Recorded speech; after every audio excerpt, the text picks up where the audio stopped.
Welcome back to Meaningful Conversations Live. My name is Beata, your host. I'm so great that you are here with me today, every Tuesday at noon. I have a very special guest for you, but before I introduce her to you, I just wanna remind you why meaningful conversations. I believe that we all need more meaning in life, and the only way to bring more meaning is to create a positive change. That's why I'm bringing this great guest speakers to help you to implement positive change in your life. My guest today is Maria Rei. Woohoo! Thank you, Maria, for being here with me. I love that. Thank you. Thank you so much for having me. Absolutely. I'm totally honored to have you on my show because I believe in what you do. So Maria is a femme coach, healer, energy healer, master coach.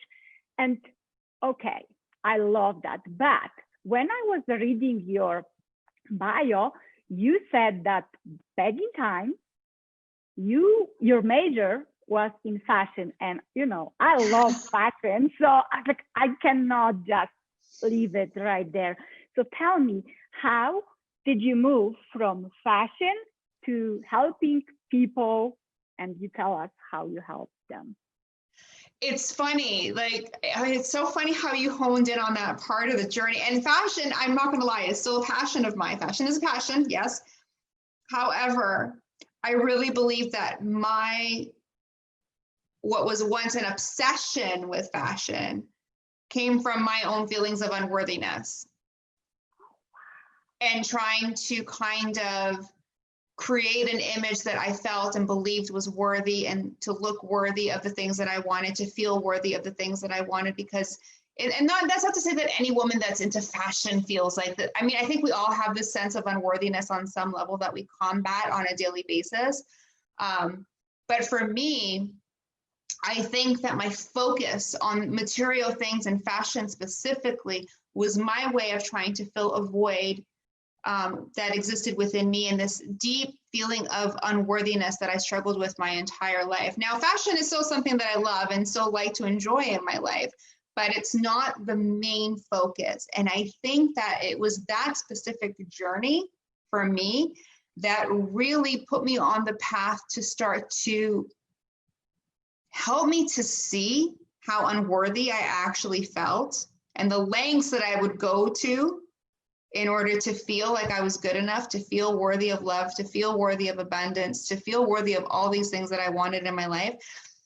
It was that part of my journey that was really integral to helping me see how out of alignment I really was with that.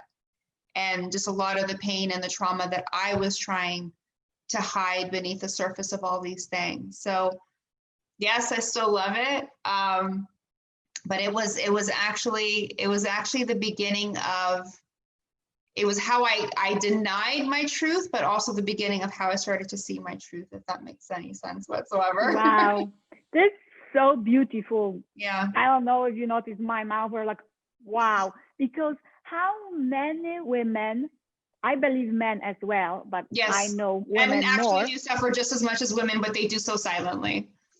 Right. And we cover ourselves with clothes, or we think that we feel ourselves better with clothes or makeup. It's just different form of wearing masks, covering our insecurities. And I love the way how you said that. Wow, that's we are so happy that you made that huge move, because fashion is my also forever love. Oh, I love fashion. That'll never stop. Right, me too. So I will, yes, this is my forever love, but I know that I want to help women differently, and it's what you do as well. And well, you are full of surprises, and I love that. So when I opened when I went to your website for the first time, the first quote is actually a tag on your page is, I'm not a feminist, I'm a feminine activist. I was like, this is my girl. Oh my gosh. So, but maybe not everyone knows what does it mean. So what does it mean to be a feminine activist? And can you explain the difference from being a feminist? Okay, absolutely. I fully with my whole heart believe that the world's sacred feminine energy is literally the world's most untapped resource. And I believe that once we learn to harness and really tap into this energy, we will have the power to create both a life in the world that none of us, I think, could have ever imagined was possible. And one thing that I do like to stress is that we all carry feminine energy, men and women. And it's through centuries of, and I won't get into the whole astrology and the spirituality of it, but literally for centuries, we've been more focused on masculine energy in order to live our lives, to create our world, to how we relate to one another, and how we set forth to accomplish the life that we want to create for ourselves has been very masculine focused. And that's created a bit of an imbalance, and you're actually seeing the side effects of some of these imbalances, right? It's not to say that masculine energy is bad, it's just as valuable as feminine energy, but the two need to come into balance and work together in harmony. And I think that's what we're starting to see happen globally, as we're starting to see this elevation of feminine energy. And that's creating a little bit of uneasiness, but at the end of the day, it is a very healing and transformative process. So for me and what I do, you know, I'm a very strong believer in harnessing the power of your sacred feminine energy. I help my clients to do that. I help my clients to harmonize their masculine and their feminine, and to really move through the trauma, the pain, the wounds, these feelings of unworthiness that oftentimes the feminine energy can be prone to as a result of years of being sort of misunderstood and stifled and silenced in a way. And really stepping into that and owning it fully, as well as the power that comes with it. And it does have its own set of, for lack of a better word, magic that comes with it. Absolutely. Great. I love the way how you work, what tools you choose with your clients. And before I will go to the next question, I wanted to admire our audience. Garlene, she's a very good friend, and I'm sure you will meet her. She's saying, hi, Maria. And she says, I love the Audrey Hepburn peak behind. Me too. Yes. She's my feminine, she's my sacred feminine spirit animal that I keep on my wall. Yes, she is awesome. I have her books. Yeah, I love her. We have Caleb, we have Nancy, Michael, Janavi, I believe. Sorry if I pronounce it differently. And it's my friend from Poland, Bogusia. Hi. Hi, everyone. Also, hi. And thank you for being here with us. And please, we have Maria on the live show. You have to have a question to her somehow. Yes, like, come on. It's not that you can talk to her every single day face to face, and it's kind of face to face. So please send your questions and we will deliver the answer. So absolutely. Maria, my next question then is, because I admire your work as well, can you give us an example of how you have helped someone with transformation with the tools that you use, maybe find this feminine energy, like how does it work? Maybe there is a recent example on top of your head. The most common, so if you think of it as, you have to kind of reverse engineer it. So like feminine energy is things, this feminine superpowers are things like intuition, nurturing, the power of creation, manifestation, healing. All these are superpowers that are really inherent to feminine energy. Now, what happens is these become suppressed. They become suppressed by our own feelings of unworthiness. They become suppressed by pain, fear, trauma, limiting beliefs. So what I do when I work with people is I help them to transmute the pain, the wounds, the fears, limiting beliefs, and I do a lot of deep inner healing and trauma work. Sometimes, and it's not, I don't want to get too esoteric on you guys, but the trauma work goes very deep. It can be early childhood healing, usually, but sometimes these are patterns that, because I do work at a soul level, these are patterns that your soul has been carrying around for literally generations, because many of us are healing from generations of trauma, abuse, rape, feelings of inadequacy, feelings of unworthiness, feeling unheard, unseen, undervalued.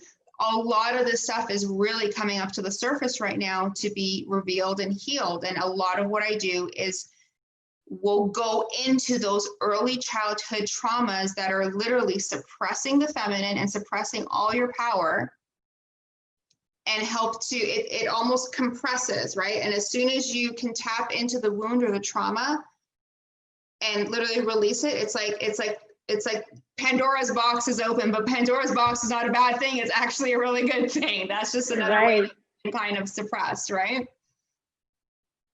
Wow, this is a great work. You, at the end, we will tell you how to follow Maria, but she's doing a really great work. And from my own experience, because we already talked, you know that my biggest trauma happened when I was 7 years old during the car accident. Yeah. And for years, I did not know and did not had a clue that it's what is stopping me. This little 7-year-old girl that felt that she never will be normal again because of the brain injury. But it's not about me today.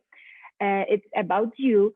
So can you maybe bring up the situation or experience from your own life, the biggest pain or trauma for you that actually you lived it, and then you said, okay, I'm done. I'm stepping on the transformation path, because it's not the life I want to live, and it's not what I deserve. So what is it? Absolutely. So, but before I say that, I will say this: trauma looks different for every single individual. There's no such thing as a worse trauma, less trauma. Whatever we can't process as children, and we decide in that moment this means something about who I am and what I'm worth, that's enough to create a trauma wound. So it can be many different things. So I've heard some very tragic stories, and I've heard some stories that you probably would think, well, that isn't very traumatic, but it was traumatic in the moment. So I never want people to associate, oh, that something like that never happened to me, so this doesn't apply to me. It might. So I just ask that you listen with an open heart and an open mind for whoever's tuning in. Absolutely. For me, my trauma was at a very young age. So I was preschool. And the details are still a bit hazy because I've only remembered the memory in the last several years, and I've remembered bits and pieces here and there. So for many years, I didn't remember any of this. So I was around 4 or 5 years old, and I was put into daycare. Now, when I was younger, I was a bedwetter. So anytime you put me down for a nap or put me to bed, I would wet the bed, and that was just the way it went until I was like 7 years old. Apparently, there's a hormone in our bodies that for many children don't actually develop until we're 7, because I don't remember ever not wetting the bed as a kid. Like, it was something that I always just kind of did until I was 7. So nothing triggered it. There was no anything. However, the bedwetting created a trauma for me, because when I was put into daycare, when this is before I went to JK or senior kindergarten, my mom had just started working. And when I was put in this daycare, there was one woman who I still can't fully picture in my mind. I can picture the other woman, but not her, who would get so frustrated with me when I would wet the bed during nap time that she would literally lock me in a bathroom in the basement until my mom would come to pick me up. Now, I don't have recollection of how long I was there. I'm estimating it was during the afternoon because we usually would take naps after nap time. And I remember her letting me out just before my mom would come to pick me up.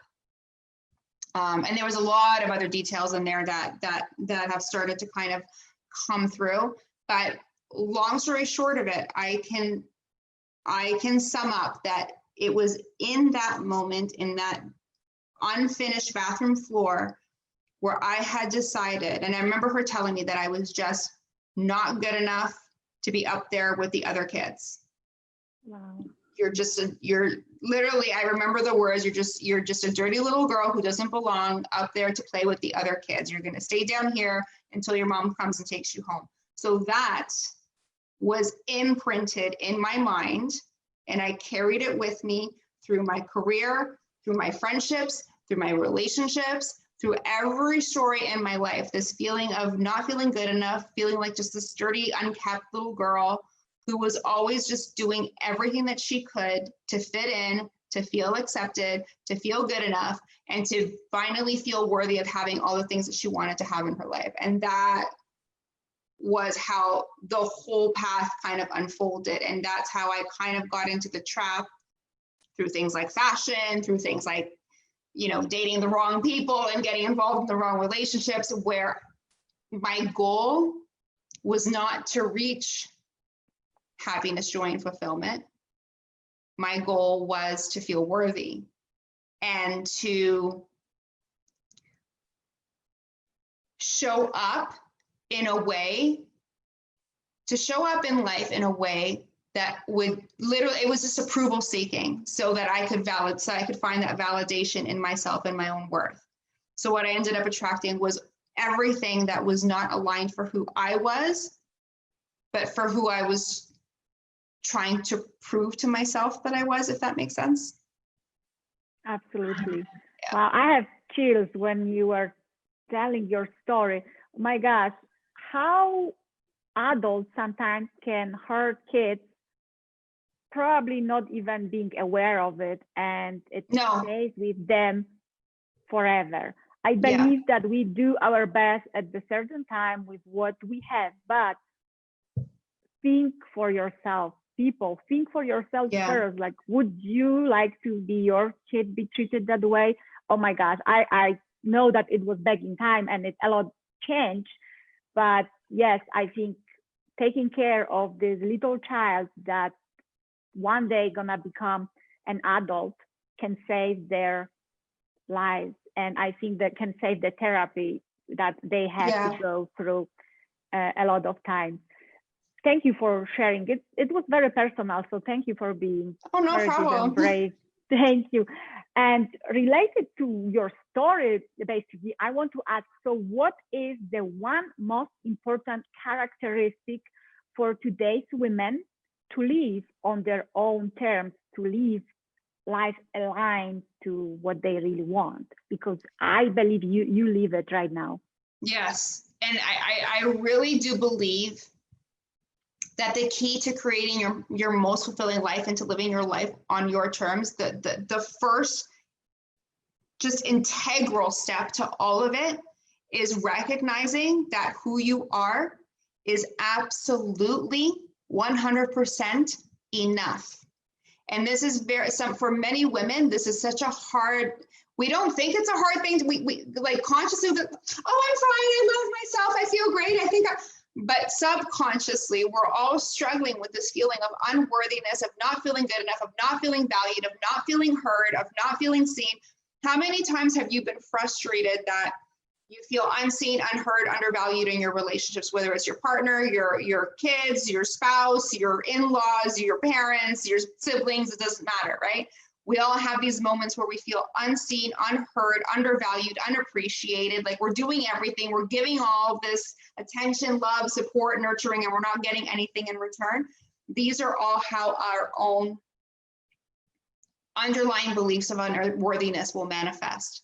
So the key to manifesting your life on your terms and really creating your most fulfilling life is recognizing how worthy and how way more than enough you already are. And one thing that that helped me shift and helps my clients shift, and I always bring it back to, is if you believe that we are created, then you have to believe that we are a divine creation and we were created specifically this way because this is who we needed to be in order to fulfill a purpose, a mission, to contribute something to the lives of the people around us in our communities.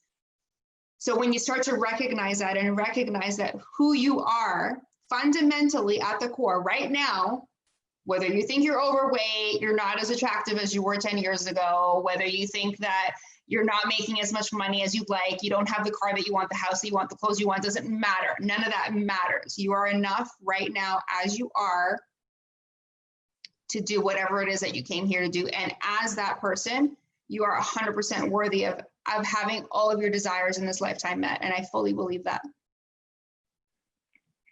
Thank you so much for saying that, because it's everyday issue for every single woman. What I hear, even from social media, Yeah. we always complain. Oh, social media is the worst. Oh yeah, I know. It can make you feel that big. But it's feeding the fears even more, because in the social media you can see all these beautiful bodies, and it's like, oh my gosh, I promised to lose whatever 5 pounds and I gained during COVID 10. So we are very hard on ourselves. I don't care. It is what it is. We're all putting it on. But how many times have you heard women say, I will take that vacation when I lose the weight? Oh, yeah. Right? There's always something. Or I will start online dating when I feel better about myself or the way that I look, or I feel confident, or I will focus on dating when I have my career sorted out and I feel like, you know, I've reached where I want to reach in my career, and then I can focus on my personal life or starting a family or whatever it is. Right? We're always trying to do this one thing before we get to the next thing, because we feel like we can't do the next thing because we're not enough. Absolutely. And my coach call it when then game that we always gonna lose. Because it's a losing game. You never win. Right. That's never. Right. Maria, so let me check. I have a question from Garlene to you. What, according to you, is feminism in the true sense, and how it cannot be misused for harming anyone? What was the question? Again, what, according to you, is feminism in the true sense, and how it cannot be misused for harming anyone?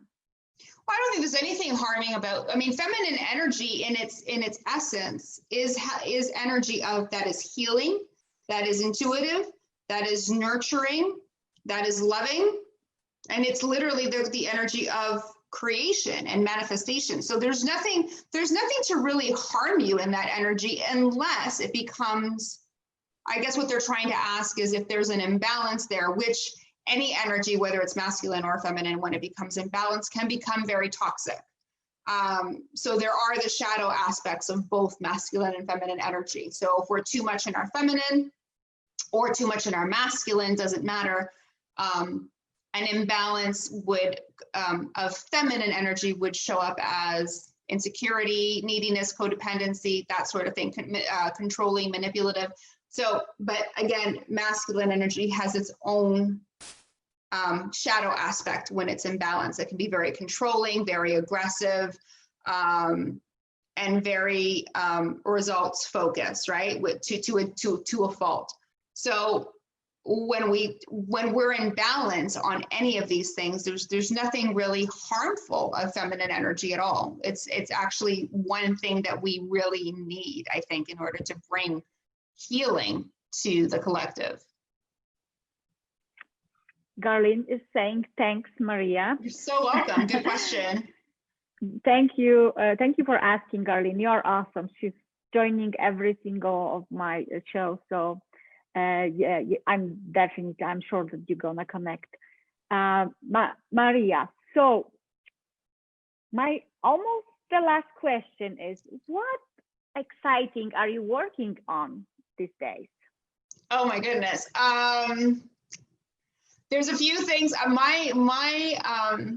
my focus in the last like several months has been on, because the majority of my work has been mostly one-on-one work. For me, I'm actually getting excited about showing up in front of larger audiences, which is something that I've really challenged myself to do in the last little while. And not just showing up in front of larger audience, but encouraging conversation, which is why I was so excited to be on your show, because I think that there's a lot of, number one, there's a lot of people talking to us online and telling us how it should be and what we should do and how we should live our lives, but there's not a lot of people listening. And I think that giving ourselves permission to have these kinds of conversations and really open up about what we're feeling and what we're thinking, what we're experiencing, and really being honest, even us as leaders, really sharing like our day and like our day to day, and really being challenging ourselves. And I have to challenge myself every day. It's not easy, but being vulnerable and sharing when things aren't going well or when we're frustrated, and really showing up in the most authentic and vulnerable way, and having those conversations and having that dialogue back and forth so that we can all start to shift each other. This has really been my focus. So I'm moving more away from the one-on-one and moving more towards having these bigger conversations with larger audiences so we can reach more people and just create more impact. Yes, and you do have your own platform. Yes. Maybe you can share that. So there's, so I've launched my podcast. If anybody wants to follow me there, we talk all about anything feminine and anything going on in current events that are kind of leading into the conversation. So you can find that at the Femcast on my website, www.thefemcoach.com. It's also on Spotify, iTunes, and iHeartRadio. So you can check it out there as well. And if you want to get started, the first thing that really changed things for me when I started my journey 10 years ago was my own daily practice. This is my own little like journaling practice that I still do every day. It's obviously, you know, advanced and changed over the years, and I make my clients do it all the time, and many of them hate me for it, but they thank me for it later. But it's a radical shift daily practice. It's literally 5 steps, 5 minutes, and I give you a training video to walk you through it. You can find all of that on my website. It's all available there for you to sign up for, and it's totally free. So you can get instant access to it today. Thank you so very much. And I have another question that might be a little bit weird, because I know you are a powerful lady. You live life on your own terms because you decided to one day. But there is a creature in your life that actually has bigger power over you. And can you share this name? It's a secret from your website that people don't know about. Yes, your dog. She owns me. She totally owns me, and she knows it. Yes. Yeah, she's with my parents now because my parents, she's good company for them, and they ended up taking her in when I was traveling for a few months. So now she's kind of back and forth between me and my parents. My dad just does not want to give her up, but she totally owns me. She's in charge. She knows it. She uses it. She is the embodiment of like the feminine manipulative energy. You know, I had to bring it up because I'm a dog lover, and my dog totally owns I'm that such too. a sucker. The stuff she gets away with. We powerful women, we have our weaknesses, and mine She's is my weakness. Yes. Yeah. I'm okay with that. Me too. So thank you very much. And you already basically said how people connect, where they can go to find you. Is there any other way they can check where your work? I'm pretty active on Instagram, so if you just want to follow me and see what I'm all about and get a feel for my vibe, just check me out at the Femme Coach on Instagram. Yeah, you're gonna love her. She is, you know, her energy is just like addicted. You want more of it. Aw, you too. Definitely. Thank Our conversations always go so well. Thank you. And I'm checking if we have any more questions. I don't see any questions. Garlene is still with us. We have John Frederick, my friend. Hello. Shell Reed, thank you, friend. for your support. And I encourage all of you to follow Maria, to go and check her work. She's doing amazing work. And I believe we can come back here in a couple months maybe and talk more about our feminine energy and how to own our life and live on our own terms. And when I say on our own terms, it doesn't mean that everything will be, you know, like on the picture and beautiful and no challenges. Oh no. No, not at all. There are gonna be challenges, huge challenges. Yeah. But the most beautiful thing is that we can overcome them. And if you need support with it, Maria is one of the person. I'm also there for you. I think the biggest discovery for me back in time was asking for help. And because I was this independent Polish girl, I will do it on my own. You know, sometimes you cannot do it on your own. That in itself is the definition of being too much in your masculine. You're afraid to ask for help, right? You're like, no, I can do this. I can do it on my own. I don't need no support. The feminine energy is all about receiving help, receiving abundance, receiving guidance, receiving nurturing, right? Being able to receive all these things. And sometimes when we block our feminine energy, we actually block ourselves from receiving as well. So yes, so if that. You're interested in feminine, masculine energy and how to balance it, please connect with Maria. I'm sure she will help you. And this gift that she has for you for free, please go and check it out. Maria, thank you so much for being here with us. If there is any last word you want to share with our audience or some meaningful quote, please do. The stage is yours. Just know that you've always been and will always be enough, regardless of what anything in this world that has happened has ever made you feel or believe about yourself. Know that you're enough. Amen to that. Everyone, thank you for watching. Please stay tuned in for the next episode. I'm always bringing the best of the best with great experience. My speakers are not only great experts, but they are simply great people. And I'm thankful for this connection. And have a wonderful day. Namaste. Thank you. Bye-bye.